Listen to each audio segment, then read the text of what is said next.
Thank you so much for your warm welcome.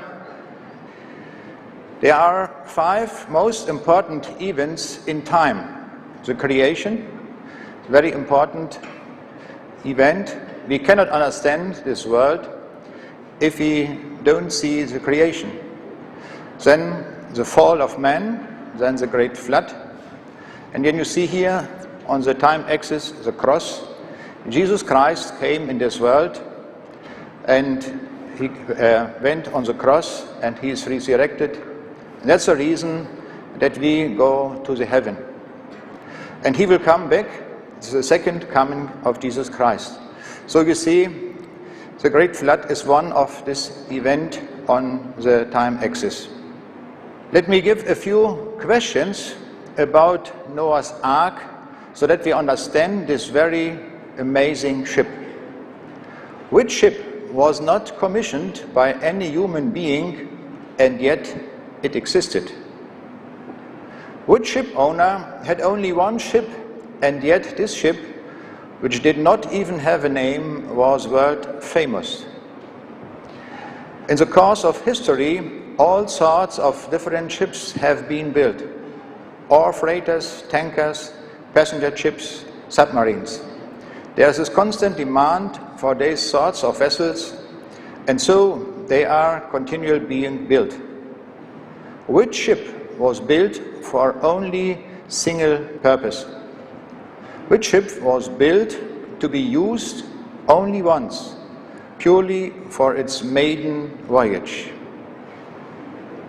Which ship, with a tonnage in the range of an ocean liner, was not built on the basis of design drawings?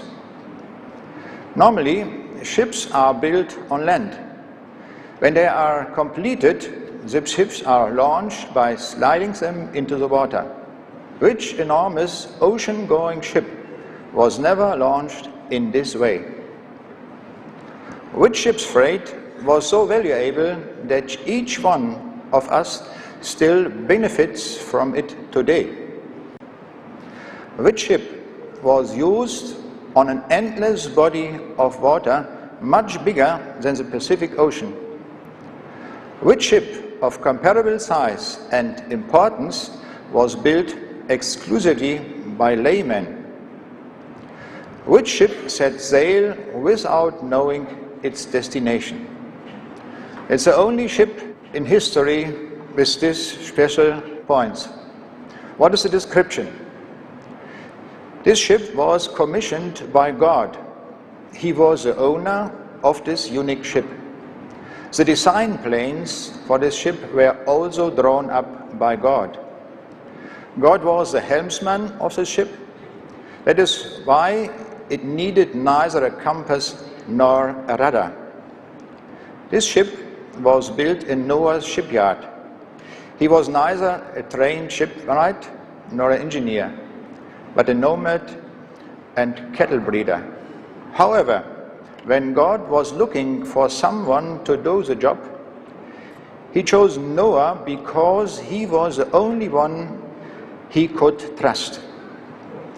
The ship sailed under God's invisible flag and was put into service when Noah was 600 years old. The ship made only one voyage, its maiden voyage. The ship's freight was the most valuable any ship could carry, the genetic material for every single person and land-living creature who lived after the flood. If this ship had sunk, then we would not be here today. The fate of each one of us is associated with it. Also, of course, this ship could never have sunk, since the designer, owner, and helmsman was one and the same, God. This ship never had a name. The name used in the Bible, Teba, is not a real name, but a term also used for the basket made of rushes in which Moses was hidden. What is the size of the ark? The necessary tonnage of the ark can be deducted from the prerequisites for transport. The ark had to have enough room for all land-living creatures. It also had to be big enough to take provisions to last for a little more than 1 year. There was a basic principle in the work relationship between God and Noah, which is still relevant for us today. Let's come to the first principle. Noah was told to do what he could. What Noah was not able to do, God did. This is why Genesis 6:22 says, "And Noah did everything just as God commanded him." The main idea for the following considerations: Noah had no idea about how to build a boat, and so God had to provide him all the necessary data. Thus, if God provided the measurements for the ship, then from engineering point of view, they must have been the best. Nowadays, we have the necessary know-how to build ships. Therefore, if we employ this know-how along with the all-important tool, the computer, to this problem, using engineering standards, we should come to the same conclusion as the instructions God gave to Noah.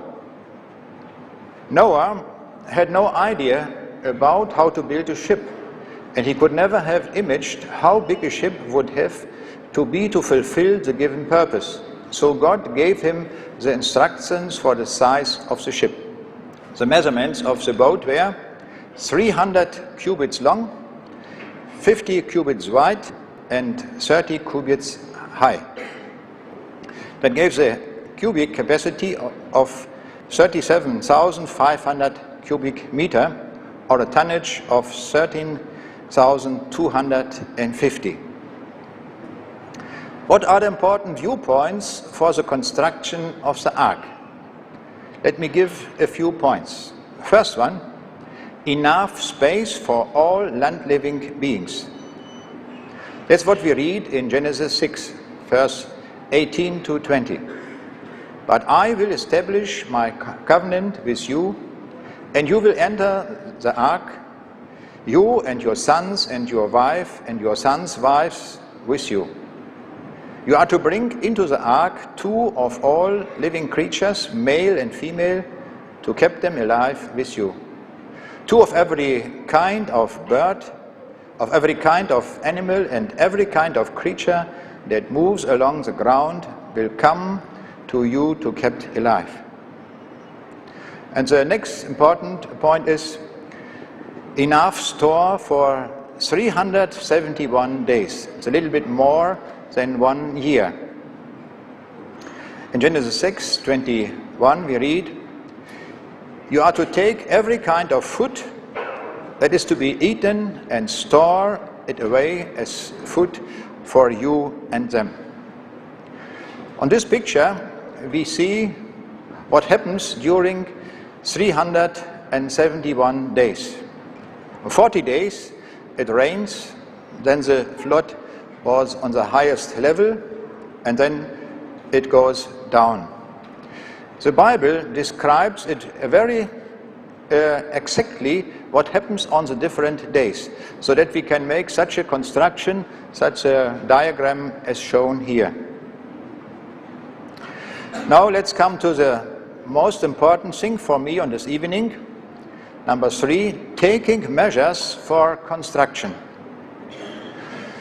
First point, simple ship design. The simplest construction is a box. Economical use of material. God is economical in use of Noah's power. And the third point is optimal parameters concerning floating stability. What is the solution of the problem? There are 2 parts of work. The first part is God's part. And that's what we read in Genesis 6. "So make yourself an ark of cypress wood. make rooms in it and coat it with pitch inside and out. This is how you are to build it. The ark is to be 450 feet long, 75 feet wide, 45 feet high. Make a roof for it and finish the ark to within 18 inches of the top. Put a door into the side of the ark and make lower, middle and upper deck. And now the second point is Noah's part. That's what we read in Genesis 6:22. Noah did everything just as God commanded him. Now I will tell you about my job. What Noah was not able to do at his time, I have done a few thousand years later. What is to do? Finding the optimal parameters for an ark using laws of nature, mathematics and computers. On this picture you see two ferries. They are on the Baltic Sea, and they are going from Travemünde in Germany to Trelleborg in Sweden. And the size of these ships is equivalent to that of the ark.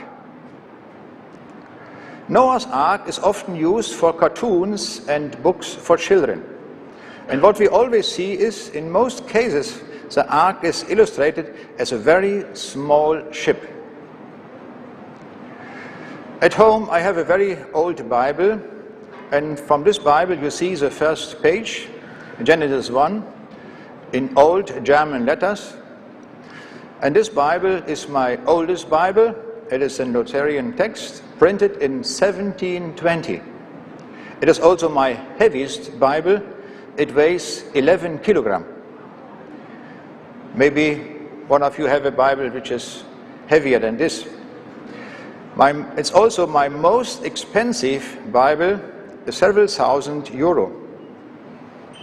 But interesting is, in this Bible there is a very long command, and also there are pictures, and the pictures are very realistic, also in the ark, for the ark of Noah. There are many pages about Noah's ark, and the man who wrote the comments, I think he was a good engineer. And he has described what happened on the different levels of the ark. There are 3 decks on the ark, and he has written what the best way is to bring the animals in which kind of deck. So he said, on the lower deck there are the lions, the tigers, the camels, the elephants and the horses and so on. You see, there are the heavy animals are on the lowest place, and the idea is that the center of gravity of the loaded ark will be as low as possible. We will see it later if we see the mathematical formulas for this. In the middle deck, he said, there is hay and straw and cheese and butter and fruit and zwieback, tools and so on. Things which are not too heavy. And in the upper deck there are the owls, the ducks, the storks, the pheasants, the swallows and so on. You see animals which are light.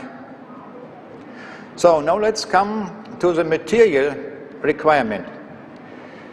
You see 3 decks and the roof, so we have 4 times the B, and therefore my formula for material M, it is here written 4 times B and 2 times the H, and multiplied by the length, that is the complete material.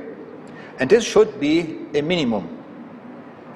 The complete volume of the ark is B multiplied by H and multiplied by L.